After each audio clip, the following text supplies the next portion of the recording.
Assalamualaikum warahmatullahi wabarakatuh. Waalaikumsalam warahmatullahi wabarakatuh. Terima kasih sudah memberikan ceramah kepada teman-teman kami di sini di perusahaan. Nah ini saya dan teman-teman ingin mengenal Bapak lebih dekat lagi, Pak Ustadz Berarti kemarin kurang dekat ya. Siapa sih?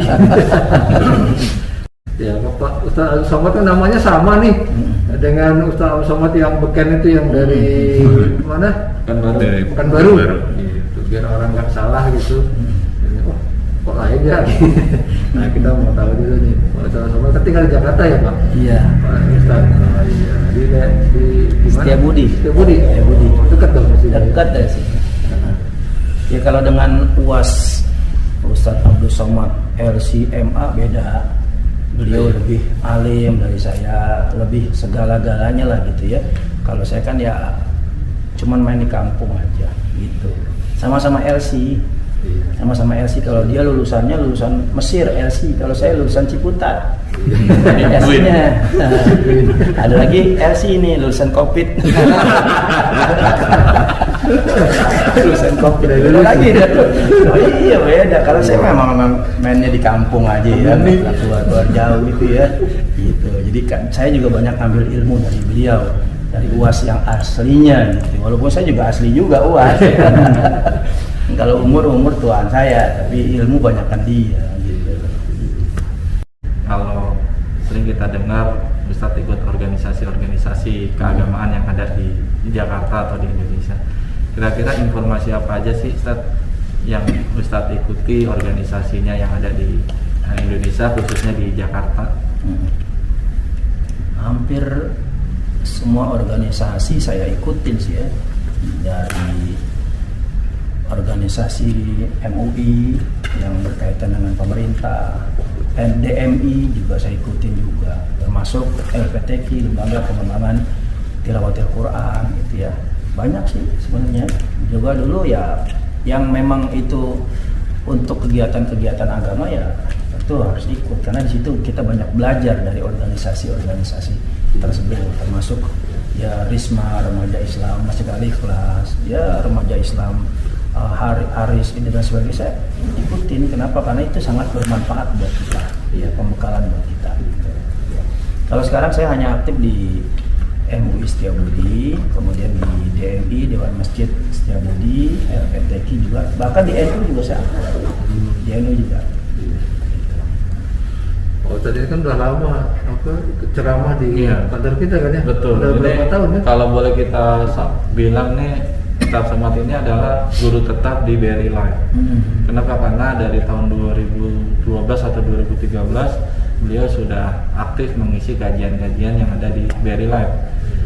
Pertama diawali dengan khutbah Jumat yang kita jadwal cukup banyak di BRI Live. Kemudian disambung dengan kajian Ramadan seperti ini. Nah, perlu juga kita mungkin teman-teman tahu bahwasanya Ustadz Abdul Somad ini cukup terkenal di daerah Setiabudi dan di Jakarta Selatan khususnya. Nah, coba kita tanya beliau, Anak Jaksel. Kita tanya beliau area dakwahnya itu sampai kemana aja nih?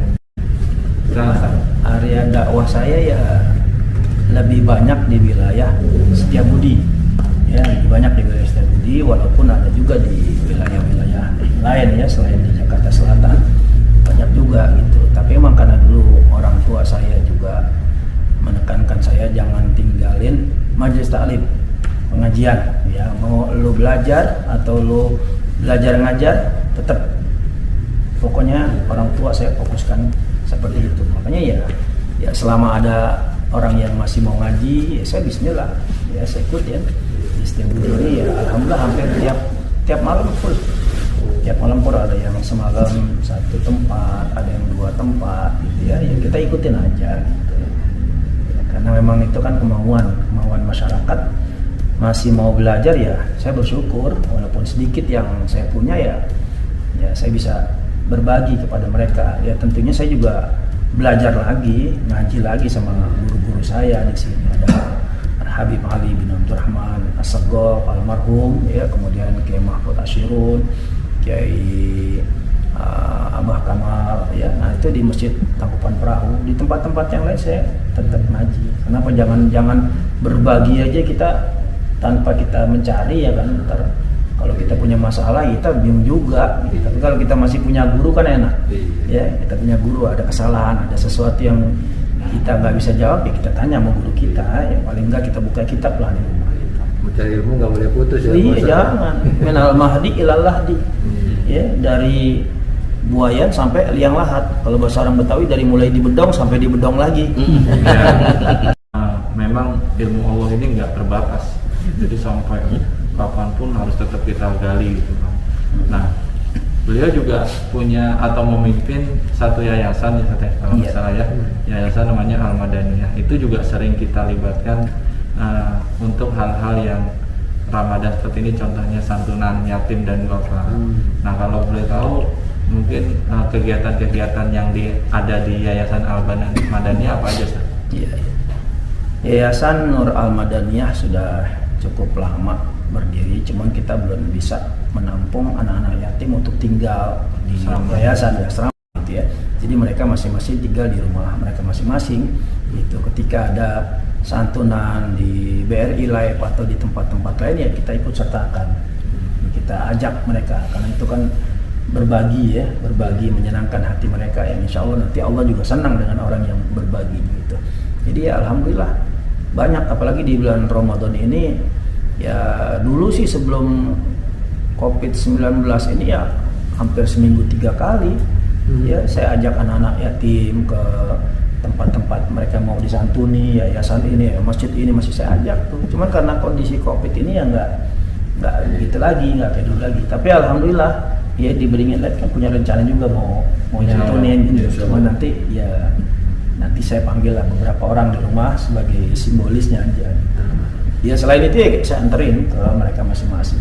Ya alhamdulillah di Yayasan Nur Al-Madaniyah juga kita punya kegiatan pengajian, kemudian juga ada TK ya, TK-nya namanya TK Bagus Salam gitu.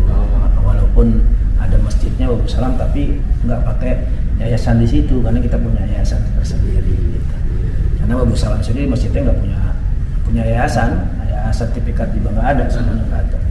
Jadi teman-teman semua yang mungkin nanti menyaksikan acara ini, kalau ada keluasan rezeki boleh disalurkan melalui Yayasan Nur Al-Madaniyah. Ada di sini ya. Jadi boleh mau menyalurkan. Lihat di description di sini boleh silakan. Jadi dan saya juga alhamdulillah tidak hanya menyalurkan setiap event-event tertentu aja. Jadi bahkan kalau memang ada rezeki yang memang berbagi setiap bulan buat anak yatim berapa orang, buat sekolah mereka, baik SPP-nya, buat keluarganya, tetap bisa kita ini langsung. Artinya nggak harus menunggu event-event seperti Muharram, ya hari anak yatim, puasa, Lebaran, nggak itu. Oh tiap bulan bilang nggak apa-apa. Ada salah satu jamaah di sini yang hampir setiap bulan Pak Ustadz saya titip buat anak yatim ya udah saya kasih mereka berapa orang nih sekian. Oh buat sekian orang deh gitu ya, jadi bisa aja. Jadi nggak harus nunggu ya event-event seperti Muharram, Ramadan, Syawal, nggak bisa aja. Karena kita udah punya data sendiri siapa anak-anak yatim. Dan alhamdulillah mereka yang dulu kita santuni begitu mereka udah kerja, mereka ngerti. Oh dulu gue juga bisa sekolah atas santunan bantuan dari saya, dari teman-teman. Begitu mereka udah berhasil, saya bilang saya nggak perlu bantu teman-teman kamu nih, adik-adik kamu yang masih butuh bantuan. Alhamdulillah itu juga akhirnya terbantu oleh mereka. Gitu. Nah mungkin yang terakhir ini sudah tanggal 24 Ramadan, Ustaz. Yang 24 Ramadan artinya tinggal 5 sampai 6 hari lagi kita menuju Syawal. Artinya dengan sisa hari ini 5 sampai 6 ke depan hari depan, apa sih kiat-kiat kita bisa menjadi takwa sesuai dengan ayat Al-Quran? Nah, mungkin sedikit aja. Ada beberapa amalan yang secara intensitas Nabi lebih sering melakukannya di bulan Ramadan ketimbang selain bulan Ramadan. Ya, yang pertama sedekah. Sedekah Nabi di bulan Ramadan itu bagaikan angin yang bertiup kencang, artinya lebih gencar. Sehingga Nabi bersabda, afdhalus shadaqati fi Ramadan. Sedekah yang paling utama dikeluarkan pada bulan Ramadan. Padahal selain bulan Ramadan Nabi udah terkenal sakhi, orang yang dermawan, banyak sedekahnya. Tapi begitu di bulan Ramadan sedekah Nabi lebih semangat lagi ya. Saya teringat satu cerita Nabi Musa alaihissalam. Nabi Musa pernah bertanya kepada Allah, "Ya Rabb, di antara amal ibadahku mana yang paling kau sukai?" Ya, salatku apakah kau sukai? Kata Allah, salatmu untuk dirimu sendiri. Karena dengan salat engkau tercegah dari perbuatan keji dan munkar. Apakah puasaku ya Rabb yang kau senangi? Kata Allah, puasamu juga untuk dirimu sendiri. Karena dengan puasa kau terkendali dari hawa nafsu yang jelek. Lalu di antara ibadahku mana yang paling kau sukai? Allah bilang, yang paling aku sukai di antara amal ibadah hamba-hambaku adalah sedekah. Karena sedekah itu nyenengin orang.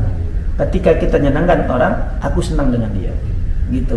Menyenangkan orang membuat Allah senang. Nah, itu makanya Nabi langsung setiap Ramadan tuh Nabi gencar sedekahnya. Itu hablum minan nas ya. Iya, semuanya gitu ya. Kalau hablum minallah untuk dirimu sendiri. Iya, itu sholat, puasa, itu kan ya. Nah, kemudian yang kedua selain daripada sedekah, i'tikaf. Nah, isi malam-malam 10 terakhir bulan Ramadan, nah ini dengan i'tikaf.